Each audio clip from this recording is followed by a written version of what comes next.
Welcome to the Indianapolis Franchise here on MLB the Show 23. Today we will get through all of the regular season. This is the regular season finale, and we will see how our team ends up at the end of the episode. But this episode is dedicated to you guys.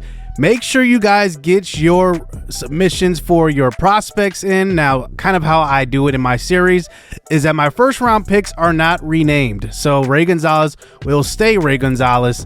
And just for the sake of storyline, which will come, Steven Benitez will not be renamed as well. He was our fourth pick in this draft. Everybody else will be renamed, and then we will sign a lot of other guys in free agency who will become prospects, and I will not doctor ratings. I will not change ratings or anything like that. So what I sign is what I sign, but I will be renaming a ton of guys this offseason in particular. So this episode is focused on our players and really just evaluating them at the end of the regular season and seeing what we're going to do with them going forward. A big move I want to make, I guess it's not big, but I want to move down Pat Washington. Pat Washington has been struggling, hitting below 200 at the MLB level, so he will just finish out the year at AAA. So to replace him, I kind of wanted to go to the waiver wire to see if we can pick up somebody that maybe we can just give a shot.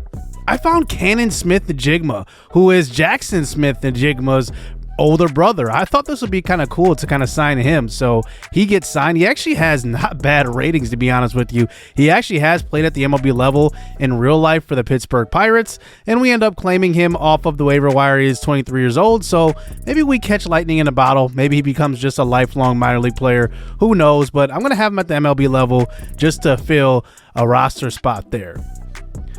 So starting with pitching, we obviously know our number one pick here in this series was Eric Lauer. Lauer is having an excellent year too. 3.07 ERA. Obviously the record isn't great, but a 114 whip, I mean, that is ace type of numbers. And I think that he is a guy that can really grow with the rebuild. So he will be in the rebuild and still remain past the rebuild, in my opinion. Here he's facing the Philadelphia Phillies, and you can see right here he's struggling to find the zone, but he gets settled down really nicely. That's one of the things that I like about him, is that he never really has bad innings. He basically, may walk some guys, he may have some bad pitches, but he bounces back pretty strong. That's one of the things I value about him, is he gets the double play right there. Eric Lauer has a bright future with the team, but just talking about some uncertain guys here, the second guy in our rotation is Ryan Yarbrough. Yarbrough has been okay. Remember, I was very high on Yarbrough because he has very good walks per nine, and if you play MLB the Show, you know that walks per nine is one of the most important stats for a pitcher, especially a starter, especially in sim, because those pitchers usually perform a lot better. Ryan Yarbrough has kind of slowed down. He was injured for about a month and a half or so. He came back. He hasn't been the same pitcher, but I still am going to give him a shot. He's probably going to be on the squad next year. He's under 2 more years of cost control, including this one, so I guess 1 more year after this. But we will see what his future is. I'm not sure if he will get signed past our second year next year, but anything's on the table, so you never know what could happen. But he is a guy that you should maybe keep your eye on as a bottom of the rotation starter. Next on the rotation, is Vance Worley. I'm definitely not going to be looking to bring him back. He has had a terrible year, and he was a guy more or less just to fill the roster initially. And one thing I'm loving about going into this free agency is that I get a chance to, start over, start fresh. And Vance Worley, he's actually signed for the next 3 years, so it's going to be one of those deals where he's just going to keep getting paid for not even being on the team. But one guy that is going to be on the team, and one guy I really love, is Michael Pineda. He is actually having quietly the best year of his career at age 34. He has a 309 whip, or a 309 ERA, and a 103 whip, 95 strikeouts with 27 walks. I mean, this is excellent production from a 34-year-old who the rest of the league really gave up on. I mean, I'm squeezing everything out of this toothpaste tube and seeing what I can get, and I'm loving it. Pineda's definitely going to be probably number 3 in the rotation next year. I just love his game, and he's very, very easy to pitch with. I mean, he locates pitches extremely well, and it's one of those things I really, really value when controlling our pitchers. Chris Archer at the bottom of the rotation has been terrible. I just haven't had anybody to replace him, to be honest with you. I could have actually traded him at the deadline, but realistically, I should have just DFA'd him. I mean, but we didn't have the starting pitchers to, fill in. That's where Carlos Hernandez came in. He was a long reliever, but he also started some games, but he wasn't great. Zach Brown, same story, not a great pitcher. He's really cheap, though, $50,000 to pitch. Deep potential, though, at 56 overall. I mean, kind of makes sense there. Mike Mayers, same kind of deal. Another deep potential guy. He's only pitched 4 innings, 1.93 whip. Oh, my gosh. Like, we are bad. Our bullpen is bad. And we do have a couple of bright spots, though. Jose Alvarez is having quietly the best year of his career. 33 innings pitched, 1.89 ERA, a .90 whip. So that is really, really good, but that's about it. He and Archie Bradley, who we will take a look at in a second, those 2 guys will be returning. I'm not sure if anybody else will, to be honest with you. Bradley, he could come in as the starter, as the closer next year. He has blown 5 saves, but I really, really like him at age 30. Obviously, pitchers can pitch a long time, but how much better is he going to get? He actually got better this year, so we'll see what happens with Archie Bradley. So let's get to our position players here as we evaluate them at the end of the year. D. Gordon is first, and D. Gordon is interesting because he's a guy that, the rest of the league kind of gave up on. We gave him a shot here. He's been a good leadoff hitter for us. I just don't think he's the leadoff hitter of the future. I could definitely see somebody else being there, but I think he's returning as a starter, though, probably at second base, but I see him hitting last in the lineup as like a second leadoff hitter. Next in the lineup is Nelson Velasquez, and I think if we made one move besides our number 1 draft pick that really, really is going to change the culture of this team, it's Nelson Velasquez. Velasquez has done everything I've asked of him to do. He's got a strong arm in the outfield, but he hits the ball solidly every single time, even if it's an out. That's one thing that I value. He gets on base at a high clip, and that was pretty much his rookie year this year, so I see a pretty bright future with him. I could see him hitting, 260 and above for the rest of his career. Let's talk about the best hitter at the MLB level. It's been Ramel Tapia by far. Now, he's going to get a contract extension in the offseason. I think there's no doubt about that. He's just been a solid pro. His OPS is average, but 346 on base percentage is really, really good. I'm not sure he'll be the number 3 hitter, but he can just hit the ball. Like, he might be at the top of the lineup, though. He might be the number 2 hitter. Who knows? But one thing I like, he just uses all fields extremely, extremely well. As you can see right there, going to opposite field. I mean, the kid can just hit. And it was predicted he would lead our team in average. And second on our team in average would be Eric Hosmer. And that ended up pretty much being the case as far as full-time position players go. Hosmer's interesting. I don't know if I will bring him back. He is 33 years old. If I have a better alternative there and a younger alternative, I'd much rather develop younger guys than kind of go with the older guy. But Hosmer has been hitting the ball extremely, extremely well here in season number 1, especially for a guy that's looking to revitalize his career. I'm hopeful that he will get another contract from another team, but if I have to say right at this moment, right today, I just don't think we resign him, but he is an excellent hitter for us. I don't know. It's all up in the air. I mean, everybody needs veteran guys, and he could just be a guy that I signed for very, very cheap to just be, either a platoon DH or something along those lines. Who knows? Another big bat that I thought I should just give a chance to is Miguel Sano. I signed him last episode to that basically 2-year deal with the team option. So pretty much a 1-year deal, and then we'll have, say on the next year. I kind of, signed him thinking that maybe he could add some excitement, but as I've played with him, he just has been not very good. He pretty much is a home run or strikeout type of hitter, and I'm just not a big fan of it. Williams Astudillo is next. I thought, when we first started this series, I thought Astudillo would be the breakout guy. Like, who's going to be the guy that can, really surprise everybody? I thought it was going to be him. He could play every position. I'm probably going to bring him back, though, because of his use in utility. But I don't know if he's going to be an everyday player. He might just be a guy that comes off the bench, that pinch hits at times, maybe will platoon. The 99 vision definitely, pushes you to use him more than not. And I think that's one thing that I like about him is that he's got that 99 vision, doesn't strike out much. And at one point, when we showed the team statistics earlier this year, you saw that we have the least amount of strikeouts. So that is very, very valuable. Francisco Mejia is interesting. He's hitting around 246. 240s is probably what he's going to be hitting, somewhere between 240 and 260. I think 260 is kind of his ceiling, unless he surprises me. I do want to see that. I'm not so sure it will happen. But, I have played with him in games where I'm like, man, this guy can really hit the ball. But then I'm like, sometimes you can't even touch the ball with him. It's just an interesting dynamic with him. But we'll see what we can get out of Francisco Mejia. He is not in danger of losing his everyday job. But who's the guy behind him who's been surprising us this year? Freddie Freeman. Really a rookie this year, but he's had 129 at-bats, hitting 302. 343 on base percentage as a backup catcher. That is excellent, and a guy that can fill in. So these two really are probably going to be our catchers next year. I just like Freeman. To me, he's just earned a spot.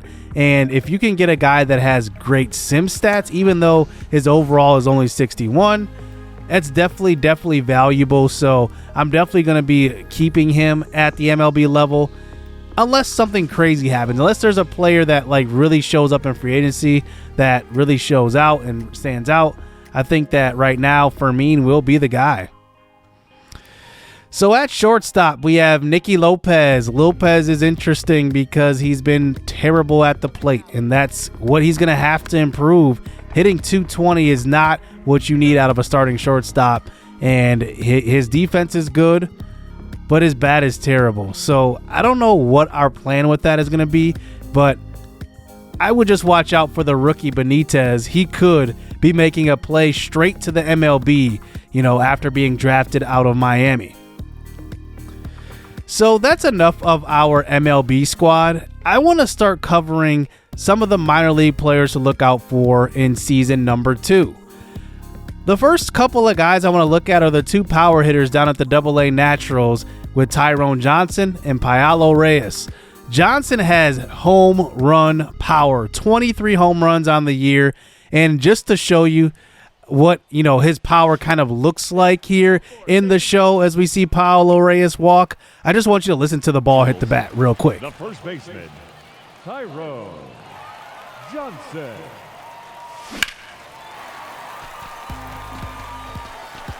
The way he hits the ball is just crazy. I mean, it just jumps off of his bat, and I am just excited for the future that we have with him. He was the only guy this season to jump up a whole potential grade. So he went from a C potential to a B potential all on his own, and it shows. I mean, he hits the ball hard every time he makes contact. Yeah, he's going to strike out a lot, but unlike Miguel Sano, I don't know what the big difference is, but Miguel Sano, he just straight up whiffs. At least Tyrone Johnson hits the ball hard more often than he strikes out when you play with him, and I'm just excited. He has a legit shot to be our first baseman at the MLB level next year. Next is John Kenski Noel. Now, John Kenski is interesting because when we traded for him, I thought he would be further along than he is, but when I started to play with him, I realized that he doesn't make solid contact enough, which lets me know that he's just not ready yet. So I think what I'm going to do next year is that he's going to play at the AAA level, and I might give him the full season at AAA before even thinking about moving him up. Another guy at AA is Alex Matheny. He's just a guy to watch out for. He's going to be in AA next year again, but if he gets to the end of next year and he's like 68 overall, we could be talking about him competing for a roster spot. So we have a couple of pitchers at our AA Naturals level who I really, really like. First is Giancarlo Esposito. He is our second highest rated pitching prospect in the entire organization. And we will see Josh Brody. We'll see a little glimpse of him at least today. But next episode, we will see, what he looks like in action. But Esposito is interesting. He only has 3 pitches, so he's going to need to develop a fourth.